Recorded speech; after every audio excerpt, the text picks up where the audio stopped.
Hello students, कल की हमारी वीडियो में हमने पढ़ा था कि किसी भी हमने फर्स्ट चैप्टर का जो पहला पार्ट पढ़ा था केमिकल इक्वेशन एंड रिएक्शन। कोई भी केमिकल रिएक्शन क्या होती है, केमिकल इक्वेशन क्या होती है। उसके फर्स्ट पार्ट हमने जाना कि केमिकल रिएक्शन क्या होगी, इक्वेशन क्या होगी, सारी चीजें उसके बारे में हमने पढ़ी। उसके बाद जो नेक्स्ट टॉपिक हमारा आता है वो आता है how does balance a chemical reaction a chemical equation. How does balance a chemical equation. किसी भी केमिकल इक्वेशन को हम बैलेंस कैसे करेंगे, तो इसका सबसे जो इजी मेथड है उसको बोलते हैं heat and trial method. Heat and trial method सबसे जो इजीएस्ट मेथड है उसको बोलते हैं हीट एंड ट्रायल मेथड। इसके लिए सबसे पहले हम क्या करेंगे, एक रिएक्शन लिखेंगे एग्जांपल के रूप में। सबसे पहले जो हम रिएक्शन लिखेंगे, iron plus H2O water, iron plus water. हमारे पास जो लास्ट में प्रोडक्ट बनेगा वो क्या बनेगा, Fe3O4 plus H2 gas. H2 gas है वो हमारे पास रिलीज होगी। तो इस रिएक्शन के अंदर जो एरो की लेफ्ट हैंड साइड की तरफ होता है इसको हम क्या बोलते हैं, रिएक्टेंट। और जो राइट हैंड साइड की तरफ होता है उसको हम क्या बोलेंगे, प्रोडक्ट।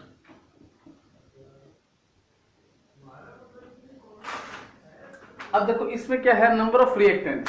यहां पे आयरन क्या हमारे पास एक रिएक्टेंट की साइड और प्रोडक्ट की साइड आयरन कितने हैं, 3।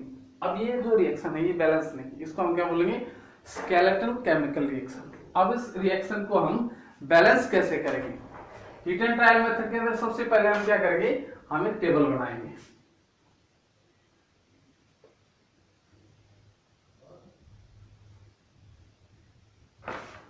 टेबल के अंदर element,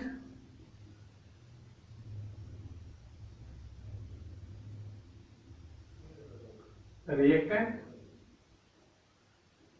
product. Element, reactant and product. Element क्या क्या हमारे पास, आयरन,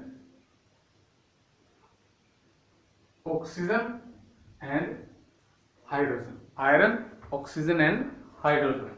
अब रिएक्टेंट की साइड आयरन कितना हमारे पास, 1। इधर कितना है, 3। आयरन इधर कितना है, 1, और इस साइड कितना है, 3। हाइड्रोजन, हाइड्रोजन इधर भी 2 हमारे पास, इधर भी 2 है, तो 2, 2।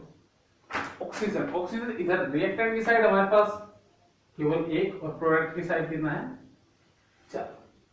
सबसे पहले हम किसी भी रिएक्शन को बैलेंस करने के लिए टेबल बनाएंगे हीट एंड ट्रायल मेथड से। अब इसके अंदर आयरन 1, इधर 3। अब आयरन को सबसे पहले बैलेंस करेंगे। इसको बैलेंस करने से पहले सबसे पहले हम क्या करेंगे, इधर एक ब्रैकेट बनाएंगे। ये हमने दोनों साइड क्या किया, ब्रैकेट बना दिया।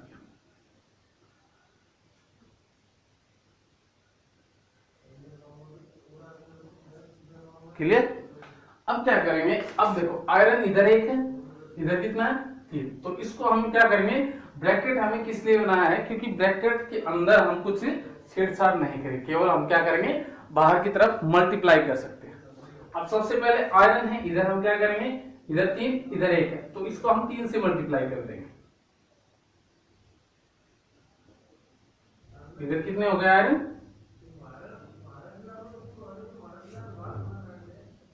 3। आयरन बैलेंस हो गए हमारे। अब क्या करेंगे, ऑक्सीजन, ऑक्सीजन इधर हमारे 4, इधर 1। ऑक्सीजन रिएक्टेंट में कितना है, 1, प्रोडक्ट में 4, तो हम ऑक्सीजन को 4 से मल्टीप्लाई करेंगे।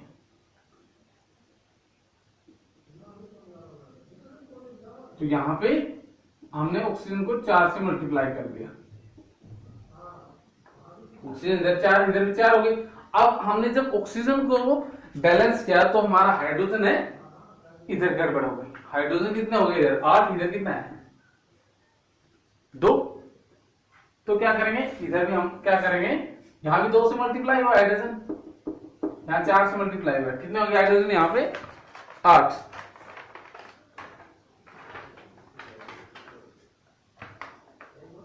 तो इधर हम हाइड्रोजन को 4 से मल्टीप्लाई करते हैं, इधर तो अपने आप 4 से हो गया क्योंकि ऑक्सीजन को हमने बैलेंस किया है। तो इधर हम हाइड्रोजन को 4 से मल्टीप्लाई करते हैं। बैलेंस, इसको बैलेंस करके कैसे लिखेंगे आप,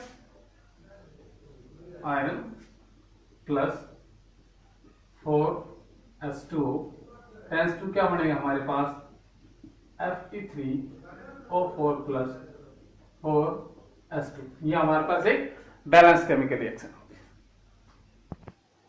अब ये तो थी हमारे पास, कोई अगर बड़ी रिएक्शन आती है तो हम हीटेड ट्रायल मेथड से इसको हम टेबल बना के सोल्व करेंगे। अगर कोई छोटी सी रिएक्शन हमारे पास आती है, एग्जांपल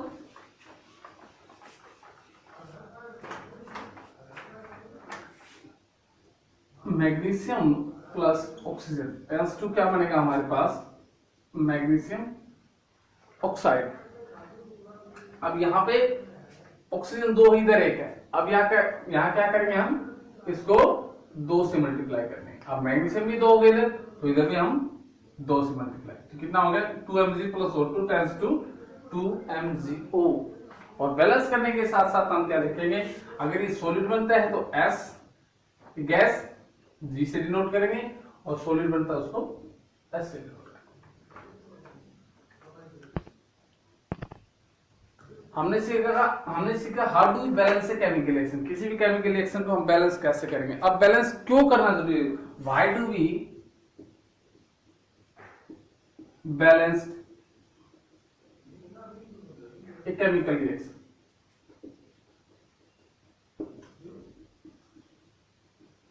किसी भी केमिकल इक्वेशन को बैलेंस करना क्यों जरूरी है, because according to law of conservation of mass,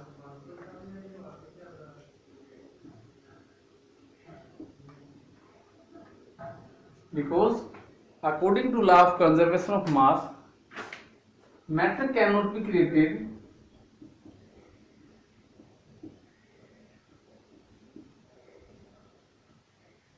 nor be destroyed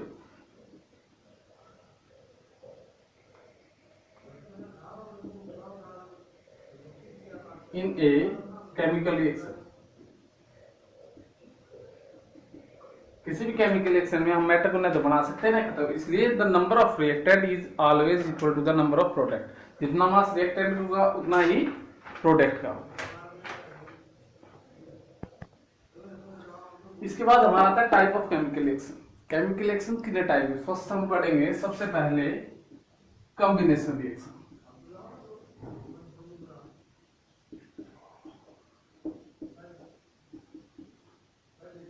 combination reaction इसके नाम से ही पता चलता है कंबाइन, किस चीज को कंबाइन है। कॉम्बिनेशन रिएक्शन क्या होगी, the reaction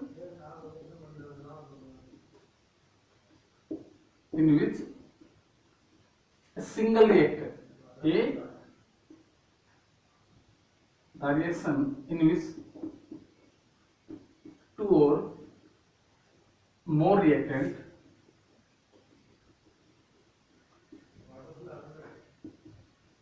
combine to form a single product।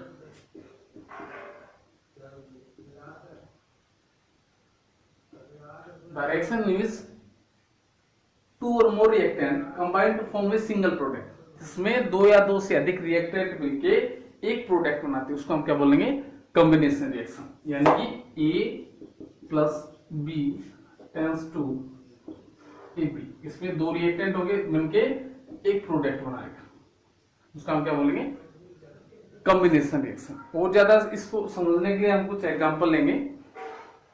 First example हम ले लेते हैं बर्निंग ऑफ कोल।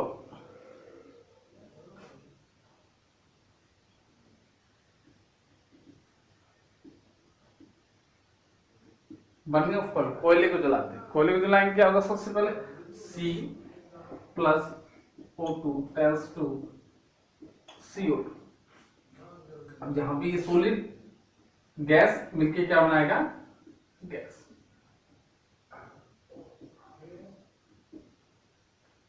दो रिएक्टेंट है, प्रोडक्ट हमारा एक बना, इसको हम क्या बोलेंगे, कॉम्बिनेशन रिएक्शन।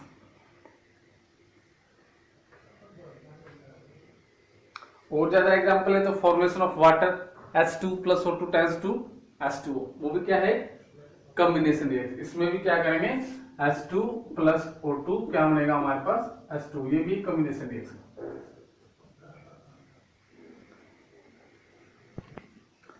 फर्स्ट हमने पढ़ा कॉम्बिनेशन रिएक्शन, सेकंड क्या होगा इसमें, decomposition reaction.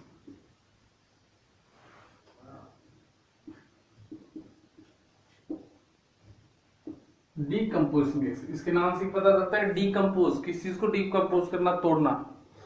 The reaction in which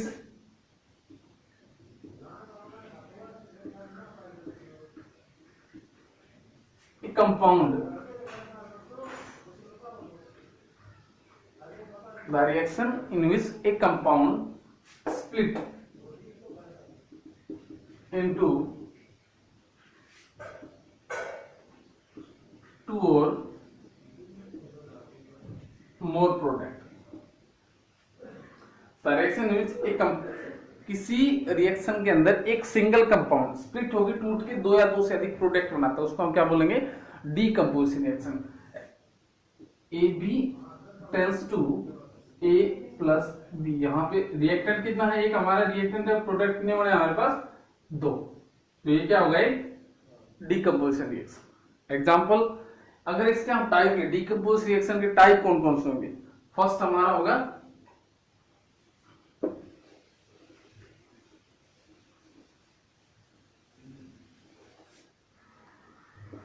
thermal decomposition.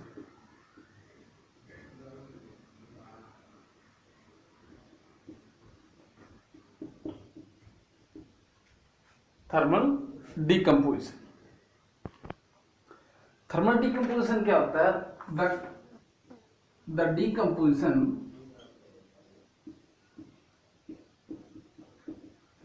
Carried out by heating,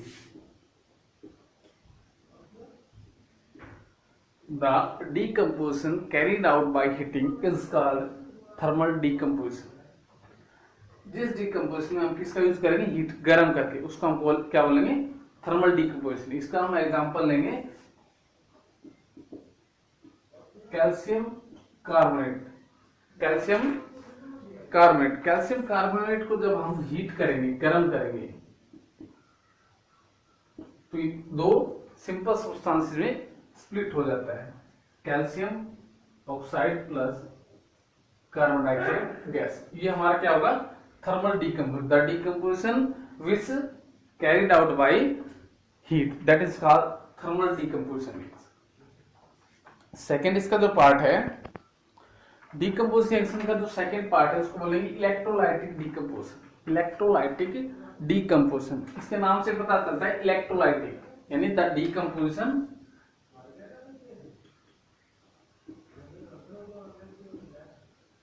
carried out by electricity। The decomposition carried out by electricity is called electrolytic decomposition। Example क्या लेंगे, जिस decomposition में electricity का use किया जाए, यानी H2O, जब हम वाटर के अंदर से इलेक्ट्रिसिटी पास करेंगे, इलेक्ट्रिक करंट, तो हमारे पास हाइड्रोजन प्लस ऑक्सीजन गैस हो, that is electrolytic decomposition. Decomposition reaction का जो थर्ड पार्ट, जो तीसरे प्रकार के डीकंपोजिशन, उसको बोलेंगे photolysis decomposition. Photolysis decompose, photolysis mean sunlight, यानी जिस डीकंपोजिशन में सनलाइट का यूज होगा, the decomposition the decomposition carried out by sunlight, the decomposition carried out by sunlight, that is photolysis decomposition. जिस डिकम्पोजिशन में सनलाइट का यूज हो उसको हम क्या बोलेंगे, फोटोलाइसिस डिकम्पोजिशन। एग्जाम्पल इसका हम लेंगे सिल्वर क्लोराइड। एग्जाम्पल में silver chloride AgCl, silver chloride जब इसको सनलाइट में रखा जाता है, सिल्वर क्लोराइड को जब सनलाइट में हम रखेंगे, silver plus chlorine, silver plus chlorine, और आपको बता दो इस रिएक्शन का यूज पहले किस में होता था, ब्लैक एंड व्हाइट फोटोग्राफी में। Black and white